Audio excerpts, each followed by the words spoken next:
There is a profound physical deception happening right now, and it has been happening since the first moment a human being opened their mouth and pushed air through a narrow column of soft tissue. We call it language. We treat it as something weightless, something that floats between minds like an invisible thread of meaning. But that description is physically wrong, dangerously wrong. What we call language is not an invisible thread. It is a mechanical assault on the architecture of the brain, and the brain, if it encounters that assault early enough, will permanently rebuild its own physical geometry to accommodate it. That is not a metaphor, that is physics. To understand how a child absorbs a language with a speed and a completeness that no adult can replicate, we have to stop thinking about the brain as a mystical organ of consciousness and start thinking about it as what it physically is. It is a biological instrument, extraordinarily sensitive to vibrational input, capable of translating the mechanical energy of compressed air into permanent geometric change. The brain is not reading language. The brain is being physically shaped by it. Let us begin at the most fundamental level. When a mother leans over a cradle and speaks to her child, she is not simply transferring information. She is initiating a cascade of physical events that begins in the atmosphere itself. The vocal cords are two small membranes, and when they vibrate, they do something elegant and violent at the same time. They compress the air molecules directly in front of them. That compression radiates outward in all directions as a pressure wave. A sound wave is not a mystical carrier of meaning. It is a physical disturbance in the medium of air, a wave of alternating high pressure and low pressure regions moving through space at roughly 343 meters per second at room temperature. Every phoneme, every vowel, every consonant, every tonal shift in a spoken word has a precise and measurable physical signature. It has a frequency, a wavelength, an amplitude, and a spectral shape that is as geometrically unique as a fingerprint. When that wave reaches the outer ear of the infant, the physical translation process begins. The outer ear, the auricle, is not decorative. Its complex curved geometry is an acoustic funnel specifically shaped to capture, filter, and direct incoming pressure waves into the ear canal. The wave travels down that canal and strikes the tympanic membrane, a thin tissue stretched across the entrance to the middle ear. The tympanic membrane does something remarkable. It converts the pressure fluctuations of the atmospheric wave directly into mechanical motion. It vibrates. And those vibrations are transmitted through three of the smallest bones in the entire human body, the malleus, the incus, and the stapes, which act as a precision mechanical amplifier and impedance matcher, efficiently transferring vibrational energy from the low-density medium of air into the high-density fluid of the inner ear without catastrophic signal loss. This is where the physics becomes genuinely extraordinary. The inner ear contains the cochlea, a spiral structure filled with fluid and lined with thousands of hair cells arranged along a membrane called the basilar membrane. The cochlea performs a real-time physical Fourier decomposition of the incoming sound. Different regions of the basilar membrane resonate at different frequencies. High-frequency components of the sound wave cause maximum displacement near the base of the cochlea. Low-frequency components travel further and cause maximum displacement near the apex. The cochlea is performing a continuous mechanical frequency analysis, separating the complex incoming waveform into its individual frequency components and mapping them onto precise physical locations along its spiral length. This is not a computational process happening in some abstract software. This is mechanical resonance. This is physics happening in bone and fluid and protein. The hair cells sitting on the basilar membrane detect these displacement patterns and convert them into electrochemical signals, a process called mechano-electrical transduction. Each hair cell is tipped with tiny projections, and when the basilar membrane displaces beneath them, those projections bend, opening ion channels, allowing potassium and calcium ions to rush into the cell, generating an electrical potential. Sound has now been physically converted from atmospheric pressure wave to mechanical vibration to electrochemical signal. The message of language has been translated from the physics of air into the physics of electricity. These electrochemical signals travel along the auditory nerve into the brainstem and then upward through the medial geniculate nucleus of the thalamus and finally into the primary auditory cortex, located in the superior temporal gyrus of the brain. And here is where the story of language acquisition becomes something that should stop every adult in their tracks and make them reconsider everything they thought they understood about learning. Imagine the brain of a newborn infant, not abstractly, but physically. Imagine a vast, three-dimensional landscape made of extraordinarily soft and fluid clay. This clay represents the neural tissue of the infant brain, and it has a property unlike anything in ordinary geology. It is maximally plastic. It can be pressed into any shape. It has not yet committed to any particular geometric configuration. In the language of physics, it has an extraordinarily high number of accessible degrees of freedom. It is capable of representing virtually any acoustic geometry in the known universe. What does that mean in practical terms? It means that a newborn infant can distinguish between the phonemes of every human language that has ever existed. This has been tested and confirmed. Infants in their first months of life can perceive distinctions between sounds that are not even contrastive in their native language environment. The phoneme boundaries of Japanese, the click consonants of Xhosa, the retroflex consonants of Hindi, the tonal distinctions of Mandarin. Every single one of these acoustic distinctions is initially accessible to every human infant on Earth. The clay is smooth, it is open, it is undifferentiated. Then the acoustic environment begins its work. When a parent speaks, the pressure waves of their voice arrive at the infant's cochlea and are converted into electrochemical signals as described. But those signals are not simply heard and forgotten. In the infant brain, those signals are doing something permanent. The electrochemical storms that wash across the auditory cortex, fired by repeated exposure to the specific acoustic signatures of the surrounding language, begin to physically alter the synaptic connections between neurons. A synapse that is repeatedly activated grows stronger, more efficient, more structurally robust. The physical connection between two neurons becomes thicker, better insulated with myelin, faster in its signal transmission. In the language of Hebb's rule, neurons that fire together wire together. But what this principle describes is not an abstract learning algorithm. It is a physical restructuring of biological geometry. The infant brain is measuring the statistical frequency of acoustic patterns in its environment. It is a physical frequency analyzer. Every time a particular phoneme, a particular transition between sounds, a particular prosodic contour appears in the acoustic stream, the corresponding neural pathway in the auditory cortex receives reinforcement.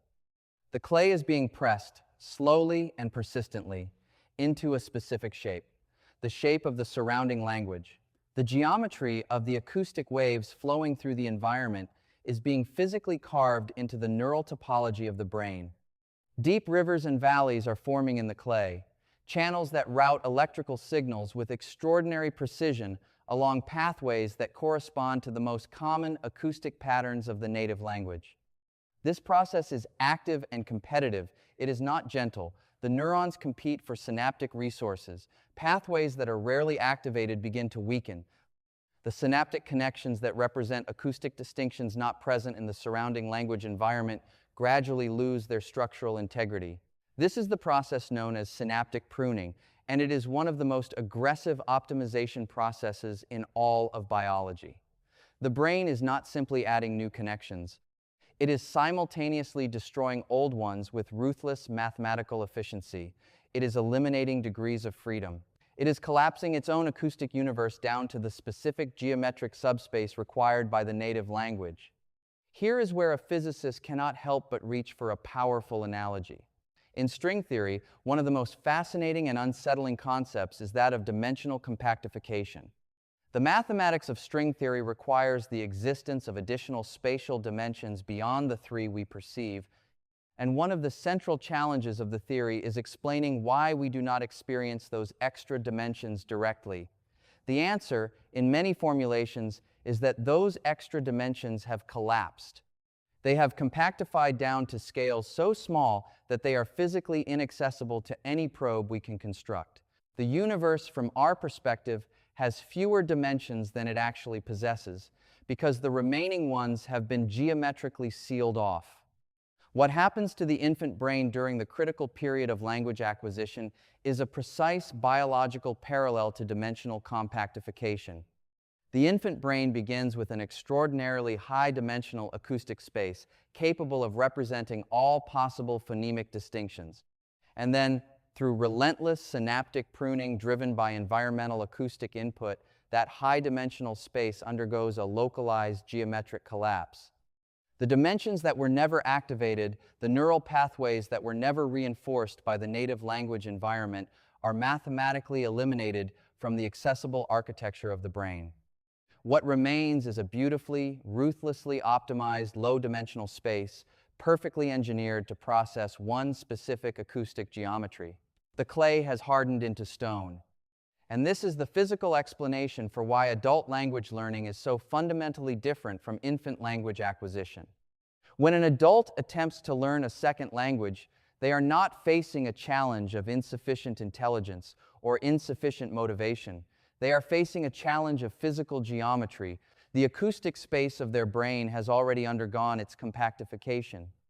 The high-dimensional fluid clay of infancy has been replaced by a crystallized stone architecture, carved into the specific geometric shape of the native language.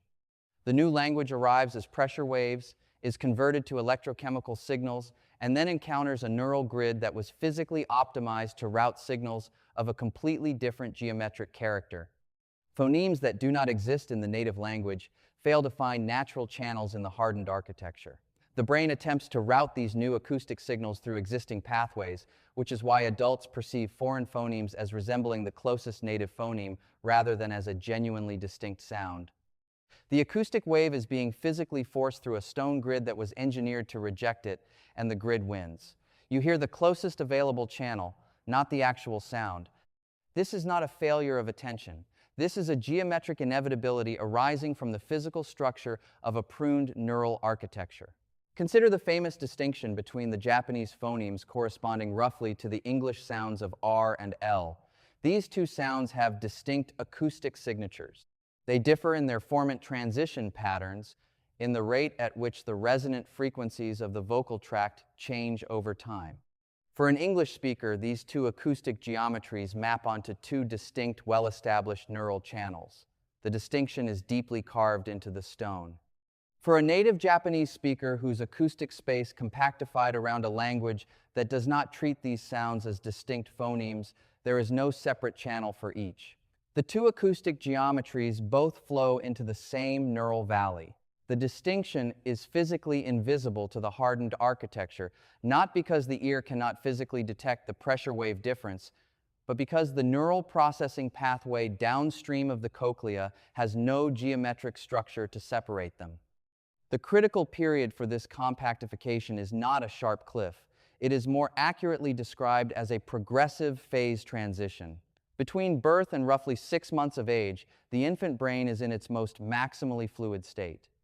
From 6 months to approximately 12 months, the pruning process accelerates sharply, and phonemic sensitivity to non-native distinctions begins to fall. By the end of the first year, the broad phonemic map of the native language is already beginning to crystallize.